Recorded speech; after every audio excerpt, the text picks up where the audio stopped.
नमस्कार, hornbill TV देख रहे हैं आप। मैं हूं आपके साथ विशाल कर। खबरों की शुरुआत करेंगे। सीएम धामी ने एक के बाद एक आपराधिक घटनाओं के सामने आने के बाद चिंता जाहिर करते हुए शासकीय आवास पर प्रदेश की कानून व्यवस्था की उच्च स्तरीय समीक्षा बैठक ली।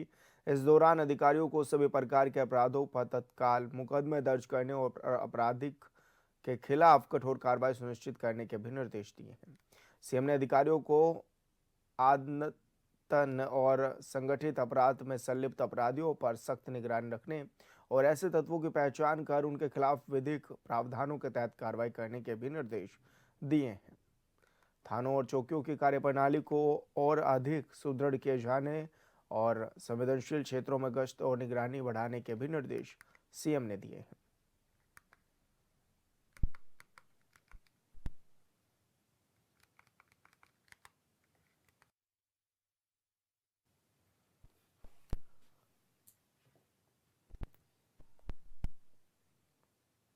देहरादून में international day of women and girls and stem के अवसर पर शी फॉर स्टेम उत्तराखंड विषय पर कार्यशाला का आयोजन किया गया, जहां मुख्यमंत्री पुष्कर सिंह धामी ने मुख्य अतिथि के रूप में शिरकत की। इस दौरान सीएम ने 20 प्रतिभाशाली छात्राओं को 50-50 हजार रुपए की छात्रवृत्ति प्रदान भी की। वहीं कार्यक्रम को संबोधित करते हुए सीएम ने कहा कि प्रदेश में बेटियों को विज्ञान, प्रौद्योगिकी, अभियांत्रिक और गणित के क्षेत्रों में आगे बढ़ाने के लिए हमारी सरकार निरंतर कार्य कर रही है।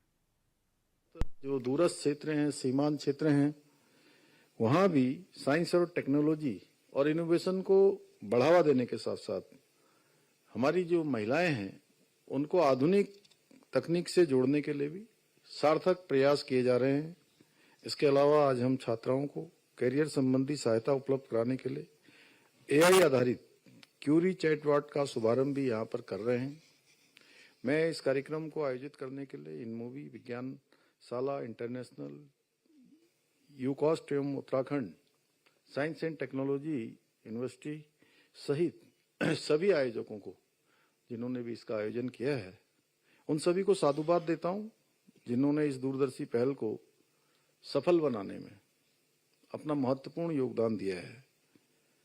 भाइयों बहनों, भारतीय इतिहास इस बात का साक्षी है कि हमारी जो नारी शक्ति है वो केवल सामाजिक एवं पारिवारिक जीवन तक ही सीमित नहीं है, बल्कि विज्ञान, दर्शन, खगोल शास्त्र एवं चिकित्सा जैसे क्षेत्रों में भी उन्होंने बहुत अग्रणी भूमिका निभाई है। और अब तो कहना ही क्या है, कोई क्षेत्र ऐसा नहीं है जहां महिलाओं के बिना वो पूरा होता हो। चाहे अंतरिक्ष पर जाना हो, चाहे बड़े बड़े लड़ाकू विमान चलाने हो, या अनेक क्षेत्रों का नेतृत्व करना हो। मैं किसी एक क्षेत्र का नाम लूंगा, कुछ छूट जाएंगे तो जो वहां पर काम कर रहे होंगे वो कहेंगे कि हमारा उल्लेख नहीं हुआ। इसलिए कोई क्षेत्र ऐसा नहीं है।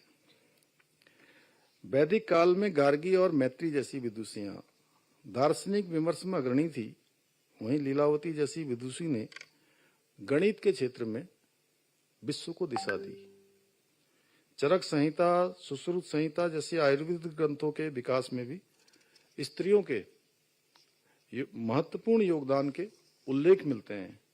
इसी प्रकार आधुनिक काल में अनेक महिलाएं विज्ञान के क्षेत्र में, प्रौद्योगिकी के क्षेत्र में अपना असाधारण योगदान दे रही हैं और भारत का गौरव बढ़ा रही है। और एक दौर ये भी था जब देश आजाद नहीं हुआ था, उस दौर में महिलाओं को घर से निकलना भी आसान नहीं था। अन्ना मणि जी ने भारत की पहली महिला मौसम वैज्ञानिक बनकर इतिहास रच दिया। वेदर वुमेन ऑफ इंडिया के नाम से प्रसिद्ध अन्ना मणि जी ने मौसम विज्ञान और वैज्ञानिक उपकरणों के विकास में अपना अमूल्य योगदान दिया।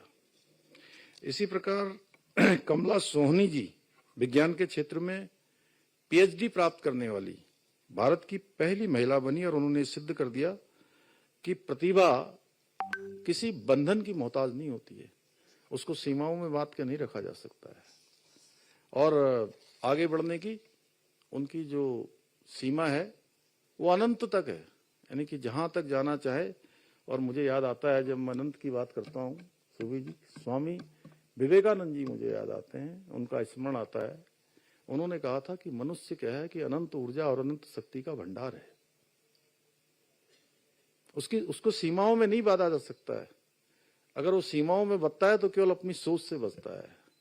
अगर अपनी सोच को बड़ा कर ले तो सीमाएं फिर अनंत तक जाती हैं, यानी अनंत की कोई सीमा नहीं होती है।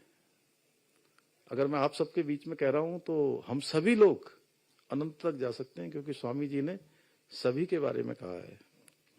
और आज के भारत में डॉक्टर टेसी थॉमस, जिन्होंने मिसाइल वुमेन ऑफ इंडिया कहा जाता है, ने अग्नि 4, अग्नि 5 जैसी महत्वपूर्ण मिसाइल परियोजनाओं का नेतृत्व करके देश को एक सामरिक शक्ति की नई ऊंचाइयां दी है।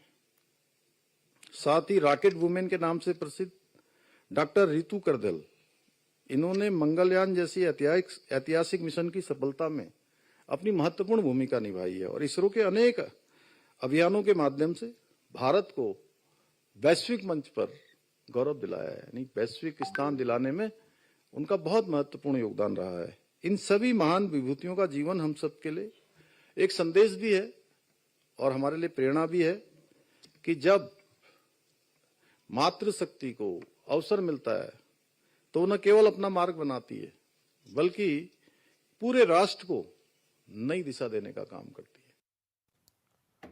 हरिद्वार में कुंभ मेला 2027 की तैयारियां तेज हो गई हैं। इसी क्रम में मेलाधिकारी सोनेका की अध्यक्षता में परमदर्शी दात्री समिति की महत्वपूर्ण बैठक भी आयोजित की गई, जिसमें मेले की व्यवस्थाओं, आधारभूत सुविधाओं और सुरक्षा प्रबंधन को लेकर विस्तृत चर्चा भी की गई। बैठक में विभिन्न विभागों के अधिकारी, जनप्रतिनिधियों और धार्मिक संगठनों से जुड़ा सुझाव और फीडबैक भी लिए गए हैं। मेलाधिकारी ने बताया कि आगामी कुंभ मेले के लिए 4 जिलों के अंतर्गत लगभग 150 वर्ग किलोमीटर क्षेत्र को मेला क्षेत्र में शामिल करने का प्रस्ताव है। इस पूरे क्षेत्र को 32 सेक्टरों में विभाजित कर माइक्रो प्लानिंग तैयार की गई है। हरिद्वार में 23, देहरादून में 4, टिहरी में 2 और पौड़ी गढ़वाल में 3 सेक्टर प्रस्तावित हैं, जहां सड़क, पेयजल, विद्युत, सुरक्षा और अन्य जन सुविधाओं की विस्तृत योजना भी बनाई गई है।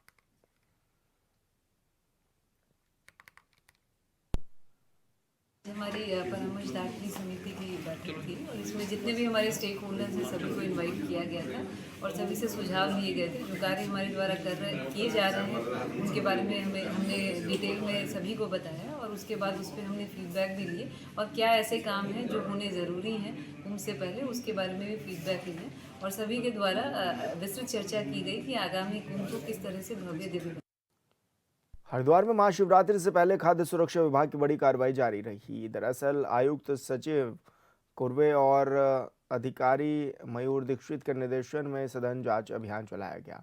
इसी क्रम में जिला खाद्य सुरक्षा अधिकारी महिमानंद जोशी की टीम ने कावड़ पटरी मार्ग, चिड़ियापुर, चंडीघाट और हर की पौड़ी क्षेत्र में कुल 28 प्रतिष्ठानों का निरीक्षण किया। ऐसे में 7 कारोबारियों को अनियमितताओं के लिए नोटिस भी जारी किया गया है।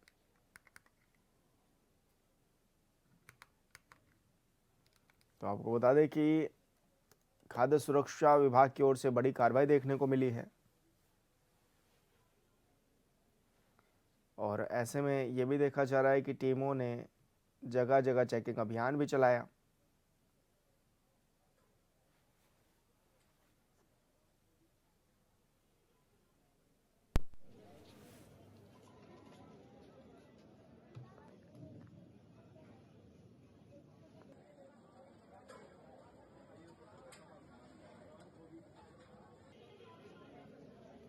है कि किस तरह से सामानों को नष्ट भी किया गया है जो एक्सपायरी हो चुके हैं और ऐसे में 118 एक्सपायर्ड कोल्ड ड्रिंक्स बोतल नष्ट की गई हैं। खाद्य सुरक्षा विभाग की बड़ी कार्रवाई इस दौरान जारी भी रही है। तो सघन चेकिंग अभियान भी इस दौरान चलाया गया है और टीमें मौके पर भी पहुंची थी। 28 प्रतिष्ठानों का निरीक्षण इस दौरान किया गया है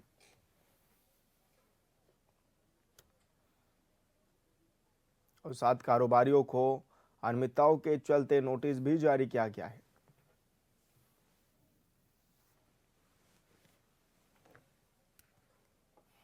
चंपावत की ऐतिहासिक और पहली शिक्षण संस्था राजकीय इंटर कॉलेज लाघाट में 79 साल पहली बार पुरातन छात्र पुनर्मिलन समारोह का आयोजन हुआ है, जो कि भावनाओं, स्मृतियों और गौरव के अनूठे संगम का साक्षी भी बना है। सालों बाद जब पिछड़े साथी एक ही छत के नीचे मिले तो पूरा परिसर तालियों, हंसी और भावुक पलों से गूंज उठा। पूर्व छात्रों ने स्कूल पहुंचकर अपने छात्र जीवन की सुनहरी यादों को फिर से जीवंत किया है।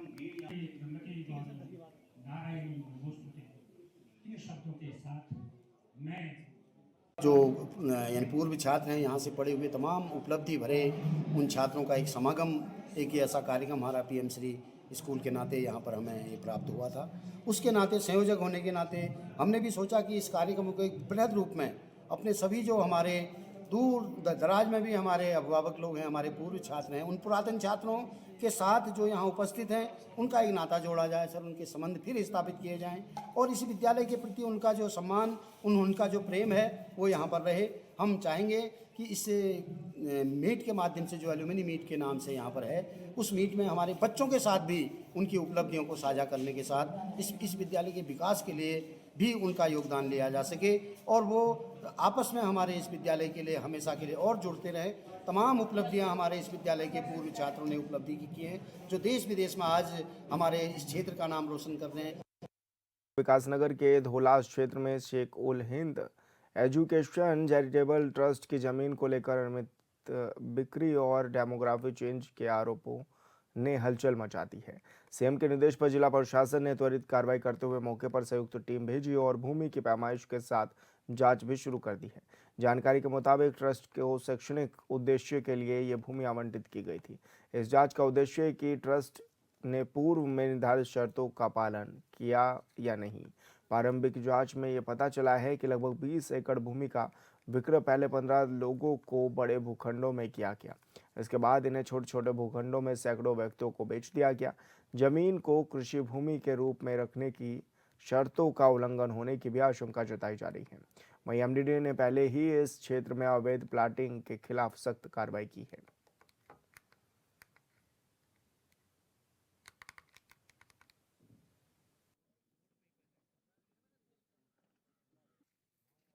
जो मिली थी कि ये ज़मीन ट्रस्ट को आवंटित हुई थी, तो उसी के संबंध में ये जांच पड़ताल है कि जो ट्रस्ट को जिन शर्तों और जिन उद्देश्यों के लिए ज़मीन दी गई थी, क्या उनकी जो है उनका पालन किया गया और ग्राउंड पे उसका स्टेटस क्या है। तो उसी आधार पे हमारी पूरी तहसील की टीम है, तहसीलदार, एसडीएम साहब, हमारे सभी लोग हैं, पुलिस है, कि इसकी पैमाइश कर रही है कि वास्तव में जो ज़मीन थी ग्राउंड पे कितनी है और उसकी क्या स्थिति है। उसके बाद जो इसमें तथ्य सामने आएंगे जमींदारी एक्ट के तहत उनके खिलाफ जो है कार्रवाई की जाएगी। ये यहाँ पे प्लॉट खरीदा था तो पहले मैं एसडीएम ऑफिस में गया विकास नगर। मैंने एसडीएम से साहब से पूछा भी ऐसे ऐसे मैं ये प्लॉट खरीदना चाह रहा हूँ, तो इसका जो है टाइटल क्लियर है लैंड का। उन्होंने मुझे तहसीलदार साहब के पास भेजा अपने पियोन के साथ। मैं तहसीलदार साहब से मिला, उन्होंने मेरे को बताया कि टाइटल बिल्कुल क्लियर है, टाइटल इस प्रकार है। मैंने उनसे पूरी हिस्ट्री पूछी उनकी कि पहले ये किसी ट्रस्ट की ज़मीन थी जहाँ कोई वो यहाँ पे इंस्टीट्यूट बनाना चाहते थे, अपना मोहम्मदन्स का मुस्लिम इंस्टीट्यूट बनाना चाहते थे, मेरे को पता नहीं कौन सा। लेकिन फिर आईएमए ने ऑब्जेक्शन किया कि ये बड़ा इंस्टीट्यूट बनाना चाहते थे, जैसे हमारा देवबंद टाइप है। अगर इस तरह का बड़ा इंस्टीट्यूट यहाँ बनेगा तो काफ़ी एक्टिविटी होगी जो कि सिक्योरिटी के लिए ठीक नहीं है, तो इसलिए उनको परमिशन नहीं मिली। उन्होंने ये ज़मीन जो खरीदी थी वो गवर्नमेंट से नहीं खरीदी बल्कि फार्मर से खरीदी, किसानों से खरीदी थी। तो उनका जब ये नहीं बना तो उन्होंने ज़मीन बेची। ज़मीन ट्रस्ट की बेचने के लिए आपको परमिशन लेनी पड़ती है कोर्ट से। कोर्ट की परमिशन के बिना आप ट्रस्ट की ज़मीन नहीं बेच सकते। तो अभी जो है वो उसको इलीगल प्लॉटिंग बोल रहे हैं कि ये जो है शिक्षण संस्थान की जमीन थी और इस पे इलीगल जो है प्लॉटिंग की गई है, ये बोला जा रहा है। और यहाँ पे ये कृषि है, उसके बाद उन्होंने कृषि के लिए डेवलप कर दी थी कि प्लॉटिंग नहीं हो सकती है, ये बोला जा रहा है। और हम लोगों के प्लॉट है यहाँ पे छोटे छोटे, तो अभी बोल रहे हैं कि वो राज्य सरकार में नीयत हो जाएगी कि इलीगल प्लॉटिंग हुई है, तो उसी के लिए हम लोग यहाँ पे इकट्ठे हो रखे हैं सभी। क्या आपकी बात को प्रशासन द्वारा सुना गया जो यहाँ पर? नहीं सर, हम उनसे कोई बात नहीं करी गई है अभी। पूर्व में कोई नोटिस वगैरह दिया नहीं गया? सर, अभी कोई नोटिस नहीं आया है, बट अभी सुनने में आ रहा है कि नोटिस आने वाले हैं जिन्होंने यहाँ पे जमीन खरीदी है। क्या आपके क्या कदम होंगे आगे अगर इससे सरकार कोई सर आगे तक जाएंगे, कोर्ट जाएंगे फिर नेचुरली। अपनी जमीन तो जब हम लोगों ने पैसा लगाया है तो उसको हम लेंगे ही। जब वो सभी चीजें हम लोगों ने लीगल प्रोसीजर के अकॉर्डिंग की हैं तो अपनी ज़मीन तो हम लोग ले लिए। 22 में एक छोटा सा प्लॉट लिया था। उसकी दाखिल खारिज हुई, उसकी रजिस्ट्री हुई, म्यूटेशन हो चुकी है। तो अब लेकिन यहाँ पे कहते हैं कि ये गवर्नमेंट इसको ज़मीन को वापस ले लेगी राज्य सरकार में। ऐसे कैसे पॉसिबल है? अगर ऐसा होना कैसे पॉसिबल है? गवर्नमेंट ने रजिस्ट्री क्यों करी, दाखिल खारिज क्यों करी? लोग कहते हैं कि यहाँ पे डेमोग्राफिक चेंज हो रहा है, कि यहाँ पे मुसलमानों को बसाया जा रहा है, लेकिन ऐसा तो बिल्कुल नहीं है। यहाँ पे 165 लोग हैं, तो 165 लोग हिंदू हैं, फौजी अफसर हैं, एक्स सर्विसमैन हैं, डॉक्टर्स हैं, टीचर्स हैं, एडवोकेट भी हैं। तो ये कैसे कह सकते हैं कि आप ज़मीन राज्य सरकार में चली जाएगी? ये तो गलत बात है ना।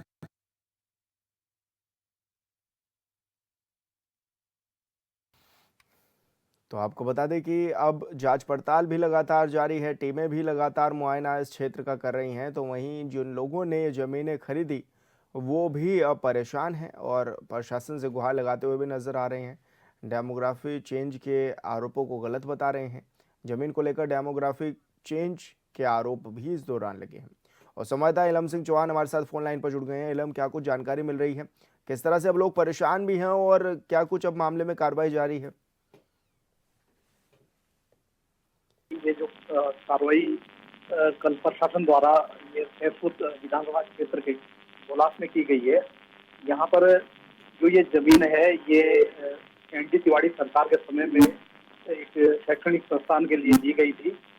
और जब उस पर रोक लगी और आईएमए ने उस पर कुछ सुरक्षा को लेकर के कुछ प्रश्न उठाए, तो उसके बाद उस पर रोक लगा दी गई थी।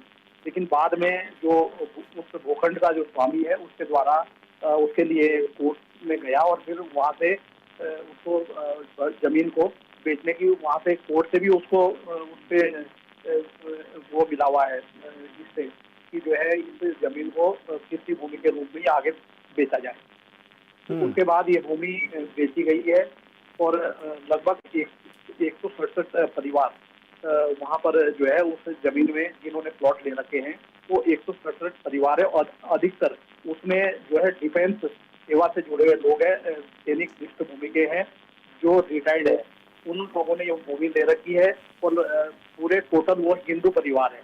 तो वहाँ एक जो मामला बन रहा था कि शायद जो है देवन जैसी यूनिवर्सिटी वहाँ पे बनेगी, तो उस गंभीरता को देखें कि आवागमन ज्यादा रहेगा, तो इस पर रोक लगाई गई थी। लेकिन अब ये मामला उन लोगों के लिए बड़ा पेचीदा बन गया है जिन लोगों ने वहाँ भूखंड खरीदे हैं, कि सरकार इस पर आगे क्या एक्शन लेती है, क्योंकि उन लोगों की रजिस्ट्री भी कर रखी है, उन लोगों के दाखिला खारिज भी हो रखे हैं और उन्होंने इससे पूर्व डीएम देहरादून और तहसील विकास नगर में भी इसके लिए पहले पता किया, उसके बाद ही उस भूमि को उन लोगों ने खरीदा है। जी बिल्कुल इलम, बहुत शुक्रिया आपका तमाम जानकारी साझा करने के लिए। उत्तराखंड में 2027 में विधानसभा चुनाव होंगे। ऐसे में कई मुद्दों पर बीजेपी और कांग्रेस सामने सामने रहती है। वहीं लैंसडाउन से बीजेपी विधायक दिलीप सिंह रावत ने उत्तराखंड से जुड़े कई अहम मुद्दों को लेकर हॉर्नबिल टीवी से भी खास बातचीत की है। उसे भाजपा विधायक दिलीप रावत जी हमारे साथ मौजूद हैं। सर, सबसे पहले तो यही कि 2027 की क्या कुछ तैयारियां हैं, विधानसभा चुनाव भी आने हैं। देखिए 2027 तो निश्चित रूप से भारतीय जनता पार्टी तो 24 घंटे तैयार रहती है और जनता के बीच में रहती है, हर समय जनता के बीच में काम करती रहती है। इसलिए हमारा कब चुनाव हो रहा है हम इस पर ज़्यादा ध्यान नहीं देते।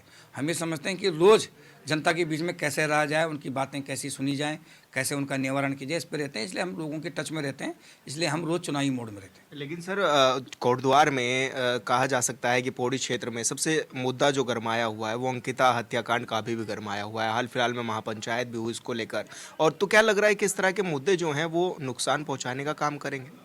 देखिए अंकिता हत्याकांड एक बहुत जघन्य कांड है और उसमें चाहे कोई भी व्यक्ति हो उनको बख्शा नहीं जाना चाहिए। और हमारी सरकार ने यही संकल्प लिया है, जैसा लोगों ने मांग करी, जैसा लोगों ने न्याय के लिए कहा कि अपेक्षा की कि उसी जिस तरह से उनको न्याय मिल सके, उसको किस तरह से हम उस पर खरा उतर सकें।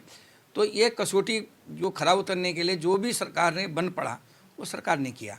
जैसे लोगों ने कहा कि भाई इस पर एसआईटी की जांच हो, एसआईटी की जांच हुई, जो जिनके ऊपर एफआईआर दर्ज थी वो जिनके जो संदिग्ध थे उनको जेल हुई, सज़ा भी उनको हो गई। उसके बाद लोगों ने मांग करी कि सीबीआई की इंक्वायरी हो, तो सीबीआई की इंक्वायरी हो गई। अब मेरी समझ में नहीं आता कि अब ये लोग क्या चाहते हैं। देखिए जुडिशली किसी की इच्छाओं पे नहीं होता। आपने जो चाहा, अब ये सीबीआई करेगी कि सही बात क्या है, गलत बात क्या है। इसलिए अब ये मुद्दा नहीं रह गया।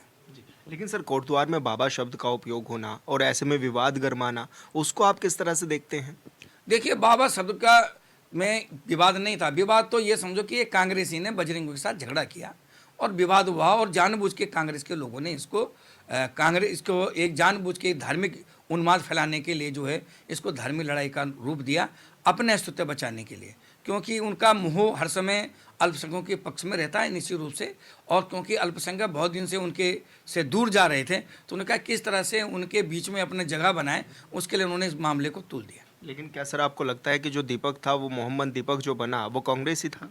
निश्चित रूप से तो कांग्रेसी कोई भी बता सकता। कोटद्वार में कौन आम आदमी जानता है? सब जानते हैं। आपने देखा नहीं होगा कि वहाँ के जो पूर्व मंत्री थे, जो वहाँ के पूर्व विधायक थे माननीय सुरेंद्र सिंह जी, वो कंधे में उठा उठा के ले जा रहे हैं, नारे लगा रहे हैं। वो सारी वीडियो हैं, फोटो हैं, और उनके पार्टियों की मीटिंग में उन्होंने क्या भाग लिया वो सब हैं। युवा मोर्चे के साथ जिस दिन वो लड़ाई लड़ रहे थे, उन्हीं के साथ युवा कांग्रेस का अध्यक्ष विजय रावत भी साथ में शामिल था। तो ये सारी चीज़ें हैं, और ये सभी जानते हैं, कोटद्वार के सभी वासी जानते हैं कि वो कांग्रेस का था, और ये जानबूझ के कांग्रेस ने अपने अस्तित्व बचाने के लिए जानबूझ के इसको मुद्दा बनाया। जंगली जानवर एक बड़ी वजह है जो कि काफ़ी दिक्कतें दे रही हैं, लोगों को परेशानियां भी हो रही हैं। क्या आपको लगता है कि एक ठोस रणनीति बनाई नहीं गई अभी तक? देखिए, मैं तो शुरू से ही मांग करते आ रहा हूँ कि वन्य जीवों की सुरक्षा के लिए उत्तराखंड विशेषकर बहुत ज़्यादा प्रभावित है, और जंगलों से आच्छादित हमारा है। 71% करीब हमारा वन आच्छादित क्षेत्र है। निश्चित रूप से यहाँ के लिए अलग नीति बननी चाहिए। मैं बार बार कह रहा हूँ, लेकिन सरकार को भी मैंने कई बार कहा है, मैंने डिबेट भी की है विधानसभा में, जिसके लिए मैंने कहा था कि बहिष्कार करूँगा अगर नहीं करोगे डिबेट। तो उस फलस्वरूप मुझे डिबेट करने का मौका दिया गया विधानसभा में। तो मैंने हर समय कहा है कि उत्तराखंड के परिप्रेक्ष्य में जो है इसको एक व्यवहारिक रूप देना चाहिए, और हमको लिए क्या ठीक ठाक हो सकता है, कैसे हम पर्यावरण को बचाएं, वन्य जीव को बचाएं और आम जनता को भी बचाएं। इसलिए नई सिरे से जो है एक समीक्षा की जानी चाहिए, और नई तरीके से जो है इसका नियम बनना चाहिए। इस बार भी आप विधानसभा में इस तरह का मुद्दा उठाएंगे कि वन्य जीवों से राहत मिल सके लोगों को? निश्चित रूप से, अगर वहाँ मौका मिलेगा, अगर वो वहाँ बात करेंगे, अगर मेरे को अवसर देंगे, तो मैं निश्चित रूप से बात करूँगा। सर, यूसीसी लागू होने के बाद से क्या लगता है कि यूसीसी से बदलाव आया है? क्योंकि आज भी कांग्रेस लगातार ये आरोप लगा रहे हैं कि 3 बच्चियां डेली गायब हो जा रही हैं उत्तराखंड से।